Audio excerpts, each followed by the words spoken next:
ಮುಂಬೈನಿಂದ ಅಯೋಧ್ಯೆಯ ಶ್ರೀರಾಮನ ಮಂದಿರಕ್ಕೆ ಪಾದಯಾತ್ರೆ ಹೊರಟಿರುವ ಸನಾತನಿ ಮುಸ್ಲಿಂ ಯುವತಿ ಶಬ್ನಮ್ ಶೇಖ್ ಎಲ್ಲರನ್ನ ಅಚ್ಚರಿಗೊಳಿಸುವಂತೆ ಮಾಡಿದ್ದಾರೆ। हेलो हेलो हेलो आप कहाँ जा रहे हो? जय श्री राम।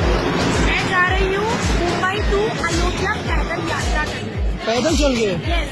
और मेरा नाम है शबनम शेख और एक मैं भारतीय सनातनी मुसलमान हूँ। जय श्री राम। तो आपने पीछे क्या क्या लिया जरा दिखाइए आप। पीछे राम जी का झंडा है, फ्लैग, और एक मैंने बैनर बनाया है। तो दोस्तों देख सकते हैं राम जी का झंडा। आप दिखाइए थोड़ा बैनर। ये मेरा कुछ बैनर। तो आप कितने दिन में पहुंच जाओगे, कितना टाइम लगेगा? पता नहीं कितना टाइम लगेगा, बस मैं निकल चुकी हूँ राम जी का नाम लेकर के। मैं कितने भी टाइम में पहुंचूँ मुझे नहीं पता, बस मैं निकल चुकी हूँ। तो एक बार बोलो जय श्री राम। जय